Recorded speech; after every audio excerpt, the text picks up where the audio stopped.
Investment is the military process of surrounding an enemy fort with armed forces to prevent entry or escape. It serves both to cut communications with the outside world, and to prevent supplies and reinforcements from being introduced. A circumvallation is a line of fortifications, built by the attackers around the besieged fortification facing towards an enemy fort. The resulting fortifications are known as lines of circumvallation. Lines of circumvallation generally consist of earthen ramparts and entrenchments that encircle the besieged city. The line of circumvallation can be used as a base for launching assaults against a besieged city or for constructing further earthworks nearer to the city. A contravallation may be constructed in cases where the besieging army is threatened by a field army allied to an enemy fort. This is a second line of fortifications outside the circumvallation, facing away from an enemy fort. The contravallation protects the besiegers from attacks by allies of the city's defenders and enhances the blockade of an enemy fort by making it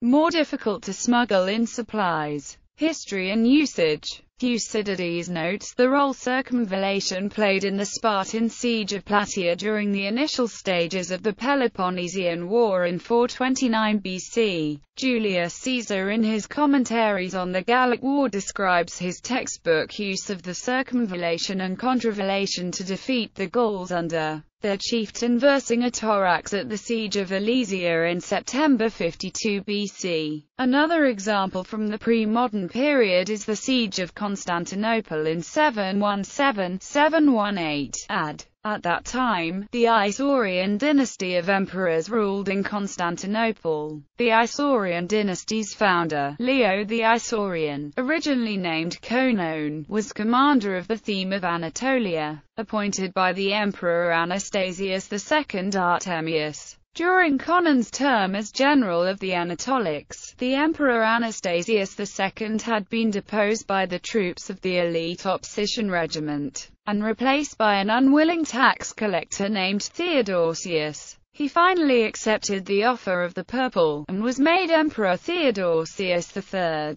Theodosius, however, alienated the support of the oppositions, and Conon, changing his name to Leo, took advantage of this and decided to use them to take the purple for himself. He allied with Artabastus, the commander of the theme of Armenia, and was able to depose Theodosius III, becoming Leo III upon his accession to the Byzantine throne. Meanwhile, the leaders of the Islamic Empire took advantage of the violent anarchy within the Byzantine state to prepare a huge host, comprising more than 100,000 troops and 1,800 ships, to take them to the capital Constantinople. Upon arriving outside the Theodosian walls, the Arab host had some knowledge that the Emperor Leo had allied with the Bulgars under their Khan Tervel, and so in preparation for the Bulgar horde, built such military investments, but they failed to work. And so the Arab army was defeated by a number of factors: the failure of their circumvallations and contravallations, the lack of supplies near the end of the siege, the sudden and shocking arrival of Tervel's Bulgarian horde, and most importantly,